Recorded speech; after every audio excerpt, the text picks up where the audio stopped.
Today is going to be an amazing day because we get to fix the thing that has been bothering the most with the 4Runner, and that is this collision. I'm going to show you guys what I do to prep all our parts for paint as well as the painting process itself. But first, I want to get these off to make sure there's no underlying damage underneath this fender.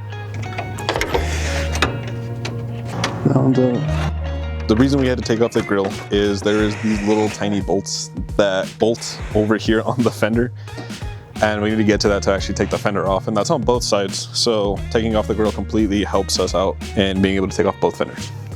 But let me show you guys instead of just telling you guys. How does this come out now? I don't understand. Oh, okay, so how do I get to this?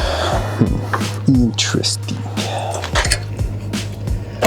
So this end, to get this piece out, there is a little clip that you just kind of got to push in on, and that little clip is what's holding the little brace under the headlight.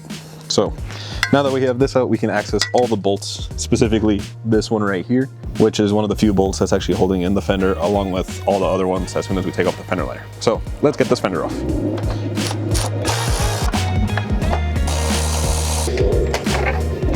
I don't know if this is supposed to come off or not.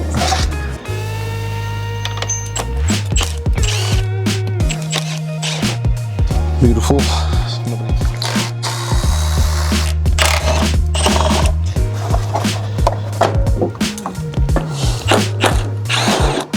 It looks like it's just 4 bolts and some plugs.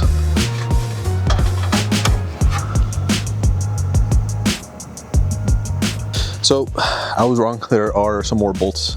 They are actually right under this bumper part. Supposedly you can actually get to them without taking off the bumper, but I think it's gonna be harder to not take off the bumper. So we're gonna go ahead and take off the bumper.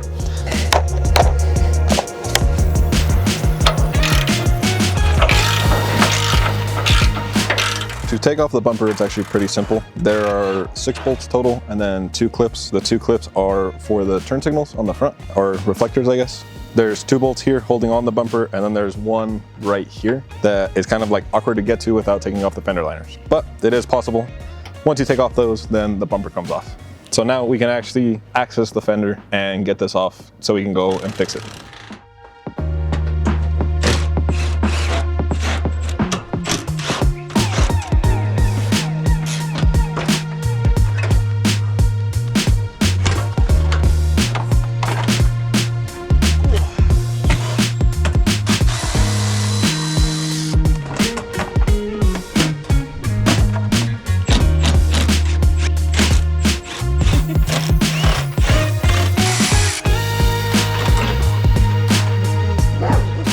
Anybody that knows about Toyotas knows how detrimental these little antennas can be, and it's mainly because of these.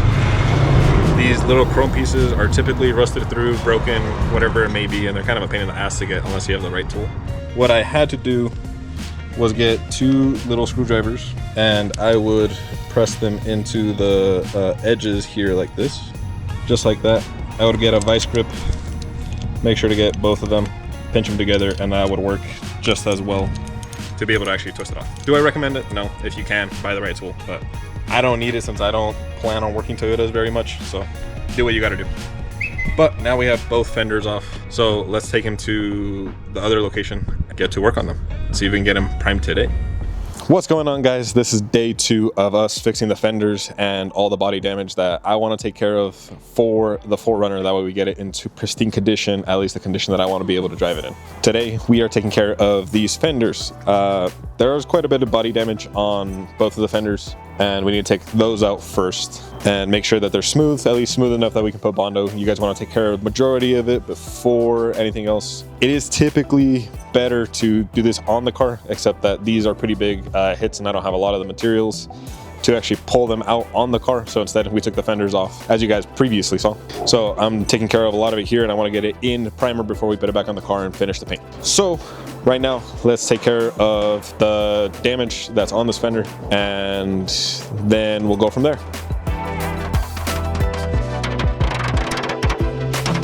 Today, I want to finish this, at least get this into some primer. We went ahead and we took care of a lot of the body damage. We also welded some cracks that were in this on both fenders. This is just the one that's worse than the one that I'm currently working on. We are gonna actually prep this for bondo. So first things first, I have some Prepol. that you can get at your local paint supply store. And I'm gonna wipe this down really quickly. You guys don't want to get dirt into your material, so prep it out correctly.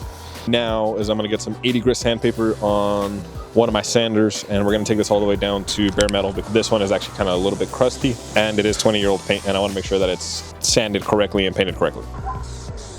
Now that we have it down to mostly bare metal, we're gonna mix up some bondo, and then we're gonna apply just a small layer just to make sure that everything's flat.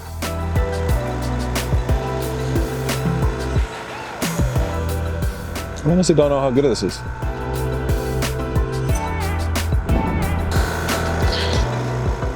Now that we have a little bit of bondo on our plate, you want to grab the hardener, make sure to mix it because this thing likes to separate. So make sure to mix it up a little bit in the packaging, and then you're going to pour just a little bit over it.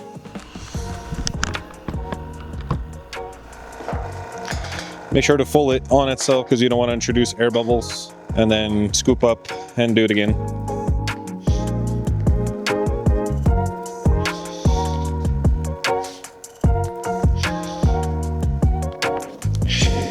And keep mixing until this becomes all one uniform color. And now with all that on there, we're gonna leave it for just a little bit, just to make sure that that's hard. It is already getting hard because it's a nice warm day and we're outside. We're just gonna leave it for a little bit, and then we're gonna come back and sand it.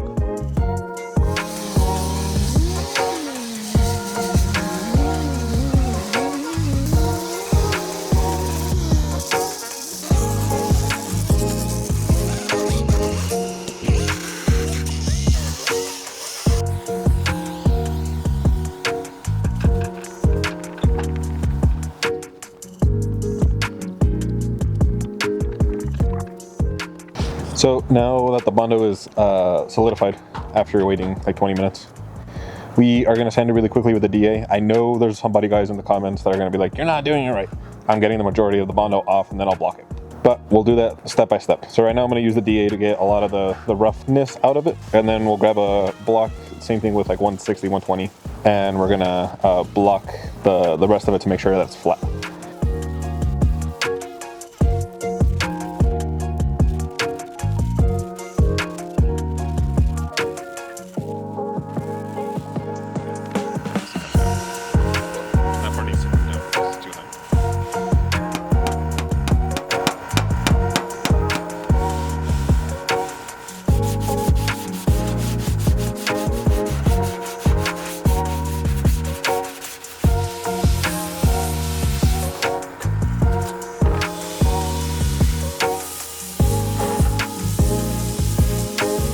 So unfortunately we ran out of daylight, so we're gonna have to wait for this to finish tomorrow or the next time I get some time off. We are pretty close though. This is feeling a lot smoother than it was, but it is still a long way away from where I wanted it to be. And then we still have the other fender as well. But we're making progress. It's just a little bit more extensive than I was anticipating. So we're gonna see you guys tomorrow or the next day or the next day or the next day. But whenever we see you guys, we'll see you then.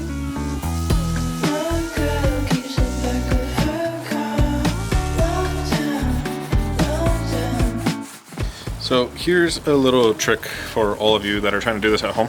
One of the biggest things is whenever you're doing body lines, something like this, where it changes into a different shape, right? You need to be careful because the bondo will actually fill over it, causing you to lose that line.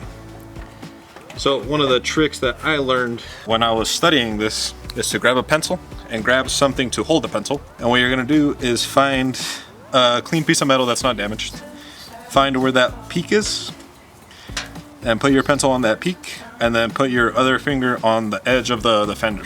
And then what you're gonna do is just trace along that line all the way down as best as you can.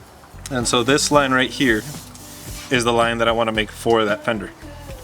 And so when I'm sanding, I'm trying not to go past that line on this flat surface, and then when I'm sanding on this side, try not to go past that line on this side. That is a kind of a smaller, simpler way to do body lines. They do actually make a tool for it, but I'm cheap, I don't want to buy that tool. So, something to try.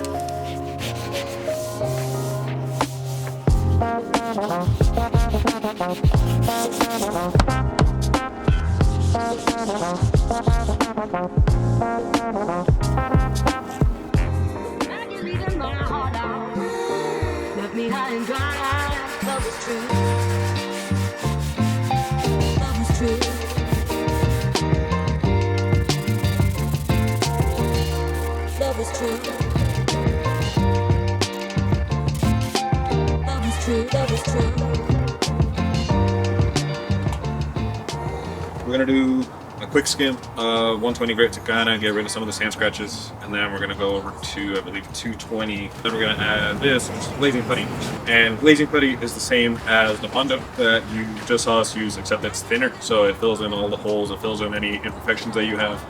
That way you guys can get a smoother finish. Love was true, love was true.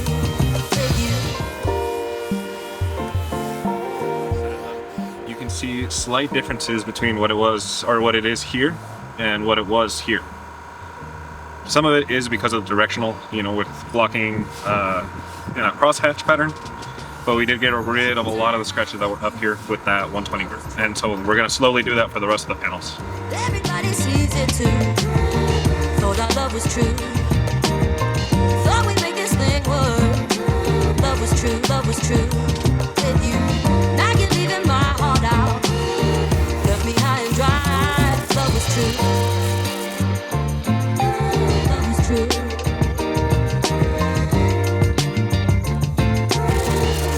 Love was true. Love was true. Love was true. Okay, so now we're in the process that we finished most of the bodywork. I'm happy with the progress right now, but we need to prep it for primer. And so the last step before primer, we are using a 2K primer, by the way, but the last step before we do that is we need to clean it. We need to do 220 to make sure that most of the scratches are taken care of before the high build primer. And then clean it one more time, get a tack cloth, and get everything set up. So I just ran really quickly over it with 220. We're going to get rid of any small imperfections somewhere. And then once that's done, I'm going to go over it with the red Scotch Brite, make sure all the areas that I want to get are ready, and this one's ready for primer. So let's get everything done. So here's the big thing when painting outdoors. We're not expecting perfection. We're expecting better than it was. There are a ton of factors that go into it. One of them is temperature. We're in the middle of winter. That's going to affect us. Another one, it's windy outside. We're kind of in the open air, so that's going to affect us. There are a ton of things that could go wrong with this, but again, we're expecting just better than it was. So with that, let's get that primer ready, and then we're going to prep these one last time, make sure they're really clean, and then we're going to shoot them with paint. So let's get to it. Okay, so now right before we paint, there is one last thing we got to do. You guys should get one of these little tack rags. This is just to make sure that you pick up any dirt that could be in the potential area. And it is kind of just a sticky little piece of paper. And it's just supposed to pick up any of that last little debris before you paint. So I'm going to make sure all our little parts got this ready to go. And then we're going to shoot our first layer of primer. So let's get to it. On the painting cup, you typically have the ratios it'll say on the bottom. So like right here it says 2 to 1 to 1. That's whenever you're mixing 3 products, it's 2 parts to 1 part to 1 part. And you just basically follow these lines. Unfortunately for us, again, we're doing 1 to 1 to 30%. So I'm going to be using the ounces and just going to do the math in my head. So we're going to start with the high build primer. If you're seeing this, put some Moroccan music to this.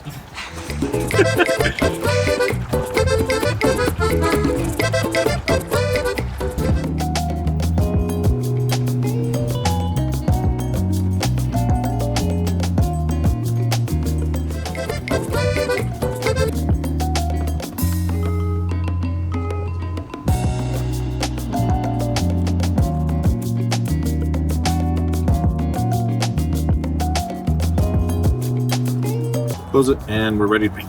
So let's go tack it down and get everything ready for the last time, and then we're gonna paint it. So let's get going. So whenever you're using a paint gun, your paint gun actually has 2 open positions. The first one is a halfway trigger, That'll just blow out air. The second one is the full fan for when the paint comes out. So whenever you guys are testing to make sure that the amount of air coming out of it is correct, you always just want to pull that first trigger. You can point it anywhere. It's just air coming out of the compressor, and you're just checking to make sure that this is at the correct point where you are wanting to shoot. So whenever you are pulling that halfway trigger, make sure that that gauge is reading where you want it. After that, you guys are ready to shoot. You guys should typically read the spray, but unfortunately I don't have space to do that here, so I'm gonna hope and pray. I'm gonna do a very light pass for the first pass, and then we will get full coverage a little bit later on. Well, let's get that first pass on. Please remember that you're not trying to get full coverage on that first coat. You're gonna do about 3 coats. And eventually we will get full coverage. The first coat is mainly just to make sure that we're getting enough material on there and to make sure that it's like a sticky material.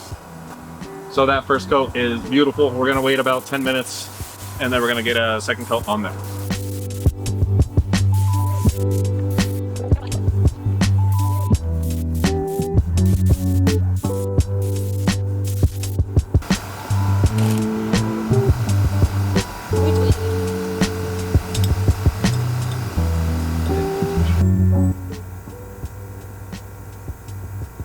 With surgical precision. Holy shit. It broke apart! Dude, this mosquito's done for. He's stuck in there. This little bastard, bro.